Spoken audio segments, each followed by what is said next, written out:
Welcome my dear student. तो second quarter end exam पाई plus two first year arts रो political science रो unit 4 विषय व्यवस्थापिक किसी सिलेक्टिव क्वेश्चन गुड़िक आम डिस्कसन करवा। तो वीडियो आगे जावा पूर्व मुझे कहवाक चाहूँगी जदि चैनल नुआ अच्छे ताल चैनल को सब्सक्राइब करी रखि थाओ आउ वीडियो गोटे लाइक कर दियो। चलतु आम प्रथम क्वेश्चन को देखा।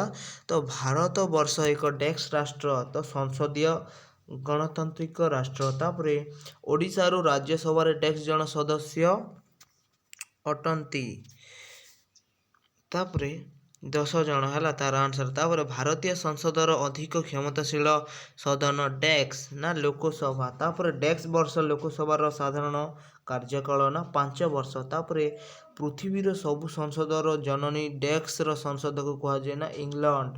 तापर डेस्क कक्ष विशिष्ट भारतर संसद ना 2 कक्ष। तापर राज्यसभा संसद लोकसभा और डेस्क को नहीं गठित राष्ट्रपति।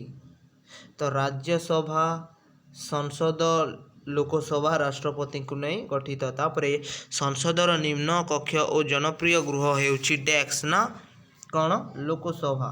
तापर संसदर उच्च कक्ष डेस्क को कहुए ना राज्यसभा। तापर संसदर स्थायी कक्ष डेस्क कक्ष ना उच्च कक्ष। तापर 11 नंबर क्वेश्चन संसदर मिलित अधिवेशन रे डेस्क अध्यक्षता करती ना लोकसभार बाचस्पति। तापर लोकसभा डेस्क निर्णायक भोट दियंती ना बाचस्पति। तापर चिठार चरम पर्याय को डेस्क कहुए ना मन रख चिठार पर्याय को आईन कहुए इजी क्वेश्चन टे। तापर अर्थ बिल केवल डेस्क रे आगत होता ना लोकसभा। तापर 15 नंबर क्वेश्चन को जीवा।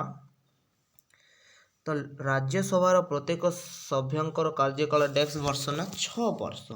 तो ये 15टी गोटे मोस्ट इम्पोर्टाट क्वेश्चन जहाँकि व्यवस्थापिक यूनिट 4 व्यवस्थापिक गृहीत क्वेश्चन पूरा मोस्ट इम्पोर्टाट क्वेश्चन। तो निश्चय वीडियो को तुम सांगसाथी सह शेयर कर। आ पुणी थर कहबी जे चैनल नुआ आसथिले चैनल को सब्सक्राइब करी बेल आइकन को ऑन कर रख जहाँद्वारा सर्वप्रथम वीडियो गुड़िक तुम पाखे पहुँची। धन्यवाद।